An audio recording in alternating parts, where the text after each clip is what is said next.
There was strong electrical activity generated at the top of the pyramid, meaning that you could actually put a battery pile, like a battery charger up there, which is just positive, negative in a big solution, and it starts generating electrical current, and you can power your house with it.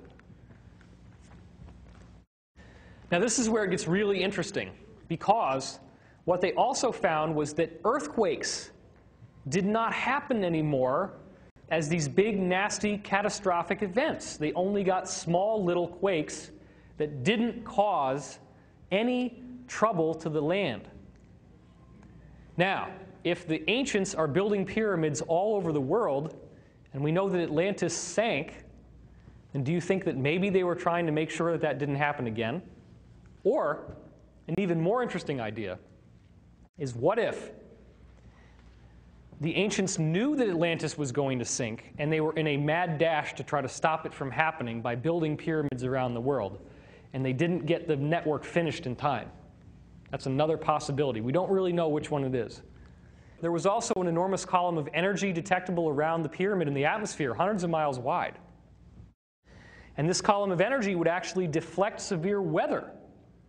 You would have a storm coming in, and there's this big circle that forms around the pyramid, this energetic circle.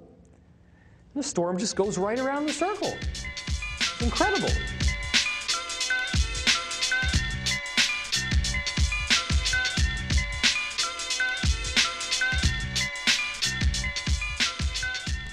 Here are some smaller examples. You can see they were built in the countryside. This one obviously is a lot shorter. Now let's take a look at some of the things that they found. If you build one of these pyramids over an oil well, you get 25% more productivity out of the oil well. It's amazing. And you get 25% fewer contaminants in the oil. They found incredible healing results. First of all, if you take a poisonous substance and you store it inside the pyramid, the chemical makeup of the substance changes, and it's no longer toxic to the body. The pyramid is harnessing the very energy of life, the energy that keeps things alive and keeps things healthy. They even found that cancer, you could give the same carcinogens to lab rats and then to rats in the pyramid, and the rats in the pyramid would get much, much fewer tumors, if any, than the rats in the lab. You give them exactly the same carcinogen, and the rats in the pyramid do fine. The same thing was true with typhoid fever, diabetes, all this kinds of stuff. In the pyramid, there was no problem. There was a 400% increase in the productivity of seeds that were stored in the pyramid. That's another amazing effect. All you got to do is take seeds and scatter them into the pyramid, and then leave them there for a while, and then start planting them. And the plants are 400% bigger than the same seeds that were not put in the pyramid, over and over again. So it's like the seed itself and the plant that grows from it has been supercharged by this energy in a very fascinating way.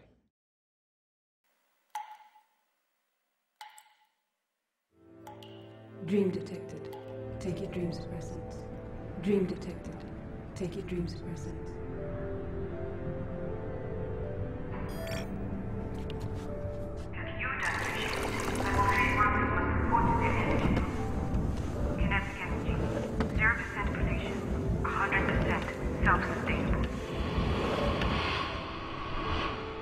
I found the perfect soil sample and planted the mighty seed. It's growing. Soil sample. The one you sent. The box with no delivery note. I didn't send anything. Report it to security and move on. This could mean there's life on the outside. You are not qualified to determine that.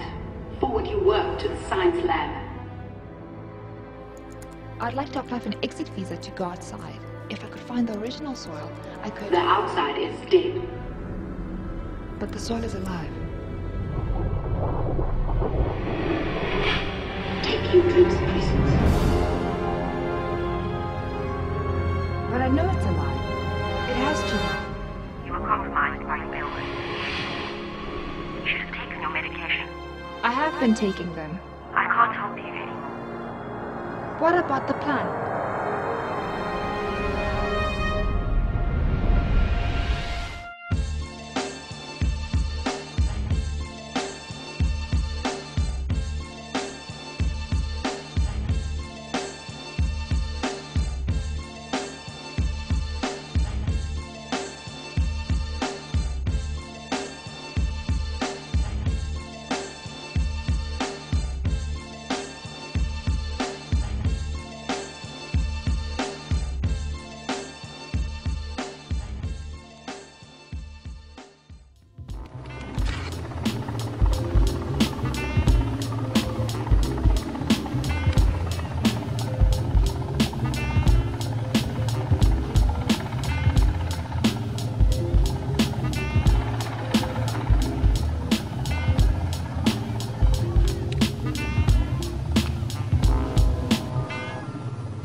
full diagram of the various passages in the Great Pyramid.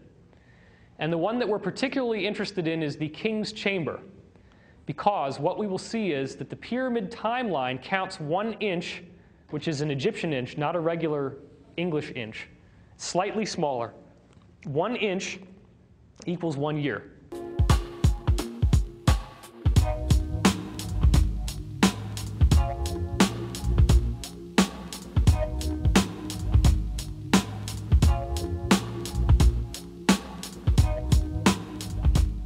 This is important because the descending passage is the one we look at first. And you can see the dates of the timeline here, AD 1440, 1521. And Le Mesurier ties in these dates to some very interesting historical stuff. Obviously, summer of AD 1914 is the exact time that we went into World War I, that war to end all wars. At that exact moment, the passageway no longer has a smooth, flat floor. It goes into this area in which the entire floor is what the people that studied the pyramid called unfinished. Because it quite literally is this bumpy, convoluted floor that you can't really walk on without worrying about spraining your ankle. It's not flat anymore. It's all bumpy and weird and distorted. The time that that starts is 1914. And so what you have is you're looking at a prophecy that was put in stone.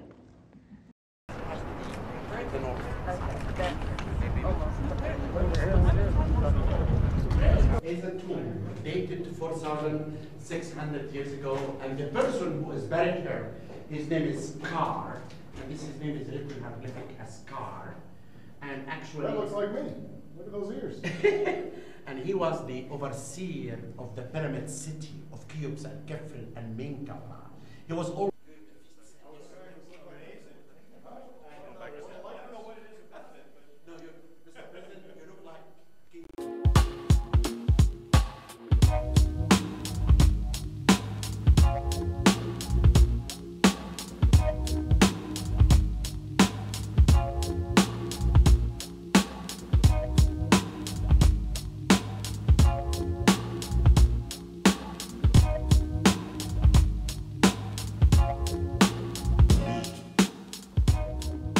Great Pyramid talks about 3 different paths that people take depending on where they're going. And this is worth looking at. The bottom path here, the subterranean passage, is materialism, the physical path of spiritual death for the masses of humanity.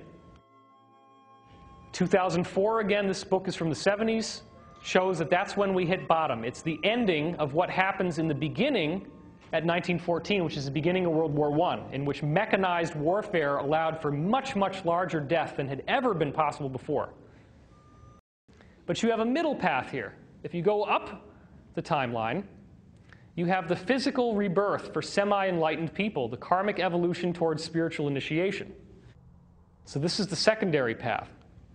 The biggest path, the top path, when you go up to the King's Chamber, you are now in the path of ascension. You're in the path of the messianic initiative in which you become the fulfillment of the Christ promise and you achieve spiritual escape from materiality, from being human and physical.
This became what is now known as the Orion correlation theory.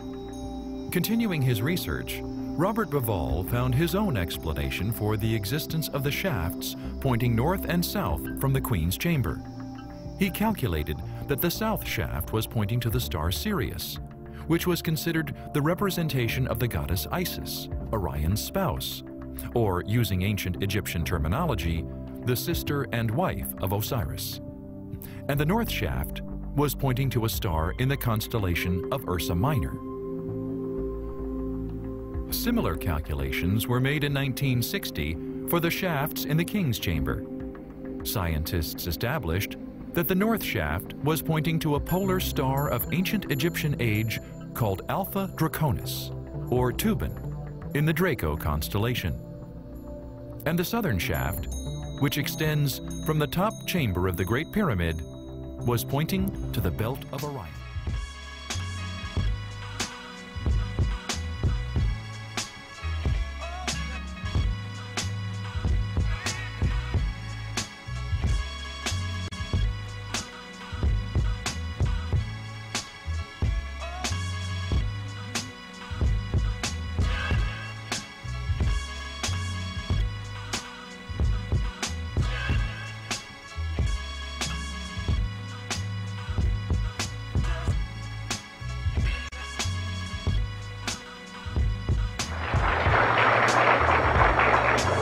When they sat down at the Bandung Conference, everyone there had this in common: a dark secret.